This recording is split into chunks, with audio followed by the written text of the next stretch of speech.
நாம் தமிழர் கட்சின்ற ஒரு கட்சியே கிடையாதுங்க. அதை அழிக்கிறதுக்குன்னா 2024 26 பாருங்க அவர் நிலைமை என்னன்னு பாருங்க.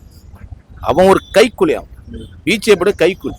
பிஜேபி கிட்ட வந்து பணம் வாங்கிட்டு அவன் திராவிட இன்னைக்கு கரெக்டா ஒரு சரியான ஒரு பாதுகாப்பான ஒரு மக்களுக்கு பாதுகாப்பான ஒரு இயக்கம் போயிட்டு இருக்கிற இயக்கத்தை அதை போட்ட சிதறலான்னு நினைக்கிறான்.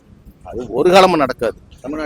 தமிழ்நாட்டு திராவிட இயக்கம் ஒரு கொடை, கடவுளா பார்த்து கொடுத்த ஒரு கொடை. இன்னைக்கு திராவிட முன்னேற்ற கழகம் மட்டும் ஆட்சியில் இல்லாம இன்னைக்கு எடப்பாடி என்ன இருக்கும்? 4 வருஷம் கொரோனா பெயில் இருந்தது. என்ன இருந்தது? கொரோனா மட்டும் இல்லாம இருந்த நிலையில இருந்தாக்க அவர் என்ன பண்ணிருப்பாரு? இன்னைக்கு பாதி தார வறுத்துட்டான். இன்னைக்கு புரியுதுங்களா?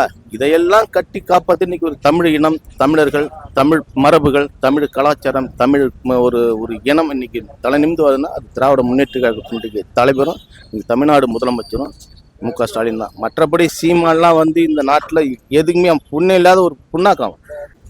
சாட்டை துறைமுகனுக்கும் நாம் தமிழர் கட்சிக்கும் சம்மந்தம் கிடையாது. இடையில தான் சேர்ந்தார். அவர் ஒரு அரசு ஊழியர். அரசு ஊழியராக இருந்துட்டு அங்கேருந்து ராஜினாமா பண்ணிட்டு ஒரு பிரச்சனையெல்லாம் வெளியே வந்தார். ஒரு யூடியூப் சேனல் ஆரம்பித்தார். பல விமர்சனங்களை பல இயக்கங்களுக்கு பல அரசியல் கட்சிகளுக்கு பொதுவானதை சொல்லிட்டு இருந்தார்.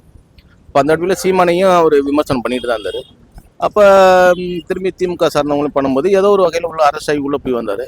அப்போ சீமானை ஆதரிச்சிருக்காரு. அப்போ சீமானை ஆதரிச்சிருக்கு கட்சியில் சேர்ந்தார். கட்சியில் சேர்ந்து திரும்பி இப்போ வெளியே தூக்கி போட்டதா கேள்வி பார்க்குறேன். எந்த நிலைன்னு தெரியாது. இப்போ கூட ஒரு 50 கோடிக்கெல்லாம் பேரம் பேசுறாங்க. யாருக்கு? துரைமுருகனுக்கு. சாட்டை துறைமுருகனுக்கா? வந்துருங்க அப்படின்லாம் சொல்றாங்க. சாட்டை துறைமுருகனுக்கா? என்ன நினைக்கிறீங்க அதை பத்தி? அவனுக்கு என்ன தெரியும்? அவனுக்கு ஒரு சாதாரண காளிமுத்தோடைய சொந்தக்காரன், முன்னாள் அமைச்சர் காளிமுத்து இருக்கா அப்படின்னா அவரோட சொந்தக்காரன். அதை தவிர அவனுக்கு என்ன தெரியும்? ஒன்றுமே தெரியாது. கொள்கை என்ன கொள்கை? நாம் தமிழர் கட்சின்னு ஒரு கட்சிக்கு அந்த கட்சி கொள்கையே கிடையாது. அந்த கட்சியில் ஒரு தலைமை கழக பேச்சாளர் தான், கொள்கை பரப்பு செயலாளர். மற்றபடி என்ன கொள்கையை வெளியில் பேசிட்டான் அவன்? கொள்கைன்னா என்னது? மக்களை சேர்ந்த ஒரு கருத்தை கொண்டு போய் மக்களை சேர்க்கணும். எவனே பேசுனதை படிச்சுட்டு ஒருத்தன் போய் சொல்கிறானாக்கா அது கருத்து கிடையாது, அது கொள்கை கிடையாது. இப்போ நீங்கள் எழுதுறீங்க ஒரு புக்கு, அந்த புக்கை பார்த்துட்டு நான் வீட்டில் படிக்கிறதுக்கும் அதை கொண்டு நான் வெளியில் சொல்கிறதுக்கும் அது வேறுபாடுகள் ஒன்று தான். வேறுபாடுகளே கிடையாது. அது கொள்கை கிடையாது. என்ன ஒரு கொள்கையும் ஒரு மண்ணாக்கடியும் கிடையாது. சாட்டை துறைமுருகனுக்கும் அவனுக்கு என்ன? 2 பேருமே திருடந்தாங்க. வெளியே போனான்னா உள்ள வந்தான்னா 2 பேருக்கும் கொள்கையே கிடையாது. அது ஒரு கொள்கை இல்லாத ஒரு இயக்கம். அது அந்த இயக்கத்துக்கு இதுக்கு ஒரு கொள்கை பெருப்பு செயலாளர் வரியா? நிறைய பேர் என்ன சொல்றாங்கன்னா நாம் தமிழர் கட்சி வளர்க்கறதுல சாட்டை துறைமுருகன் ஒரு பெரிய பங்கு இருக்கு அப்படின்றாங்க. யூடியூப்ல ஒரு 20 லட்சம் சப்ஸ்கிரைபர்ஸ் வச்சிருக்காரு. அவரோட வீடியோஸ் எல்லா கட்சி சார்பாக பாக்குறாங்க. அப்படிலாம் இருக்கு. அதை பத்தி என்ன நினைக்கிறீங்க? எந்த ஏரி குளத்துல இருந்து தண்ணி தீட்டு பட்டு போன மரத்தை வளர்த்துட்டாரு அவரு. இதுவே பட்டு போன மரம் தான். அது எவ்வளவு தண்ணி ஊத்துனாலும் வளராது. அப்படின்னா ஒரு போயிடு என்ன கொள்கை பேசிட்டு வளர்த்துட்டாரு கட்சியை. ஒரு கொள்கை மற்ற இயக்கம் தமிழ்நாட்டில் உள்ள இயக்கம் திராவிட இயக்கம், அண்ணா திராவிட முன்னேற்ற கழகம், திராவிட முன்னேற்ற கழகம், காங்கிரஸ், இதெல்லாம் ஒரு கட்சிகள் இருக்குங்களா? இந்த கட்சிக்குன்னு ஒரு கொள்கை இருக்குது. அடிப்படை மக்கள், அடித்தட்டு மக்களுடைய விளிம்பு நிலை மக்களை அதுல இருந்து மீட்டு கொண்டு வருவதற்கான ஒரு கருத்தியல் இருக்குது. இப்போ விடுதலை சிறுத்தைகள் இருக்குது, தமிழக வாழ்வுரிமை கட்சி, இதுக்கெல்லாம் ஒரு கருத்தியல் இருக்குது, கருத்தியல் உரிமை இருக்குது, கருத்தியல் சார்ந்த ஒரு கொள்கை இருக்குது. இந்த இயக்கத்துக்கு என்ன கொள்கை இருக்குது?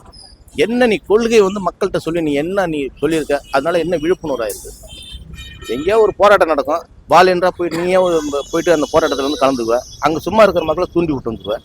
அதை வச்சு உனக்கு இதெல்லாம் தூண்டக்கூடாதுன்னு சொல்லி அவனே ஒருத்தன் எந்த பிரச்சனையாலும் நான் போராட்டம் போய் நிற்பேன். இப்போ கூட இவங்களோட போராட்டம் ஒரு பெரிய வெற்றி அடைஞ்சிருக்குல்ல. திரௌபதி அம்மன் கோயில் பட்டியலின மக்களை உள்ள விடாம இருந்தாங்க. சரி, இப்போ இவங்களோட போராட்டத்தினால தான் உள்ளே விட்டுருக்காங்க. உங்களுடைய போராட்டத்திலும் கிடையாது, அது சட்ட ரீதியாக செயல்பட்டாங்க. இப்போ போராட்டம் எல்லாம் கணக்கிலே கிடையாது. அப்படிலாம் கிடையாது. ஏன் விடுதலை சித்து பண்ணுந்த? இல்ல, அவங்களாம் ரொம்ப நாளுக்கு முன்னாடி பண்ணாங்க. இப்போ சமீபத்தில் கிடையாது. நான் முன்னாடி சாப்பிட்டா நான் செரிமானம் ஆயிடுச்சு.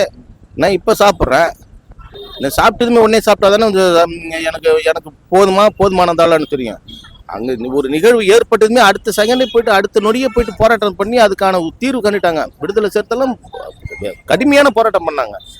நீ அதுக்கு பிறகு யார் என்ன பேசுறன்னு சொல்லிட்டு நீ பேர் வாங்குறதுக்காக போய் பண்ண ஒன்னால தீர்வு காணலாது. அது எப்பவே தீர்வு காணிச்சு. நீ விளம்பரத்துக்காக போற. நீ விளம்பரத்துக்காக போயிட்டு நீ கொள்கை சார்ந்த போயிருக்கிய. என்ன கொள்கை உனக்கு?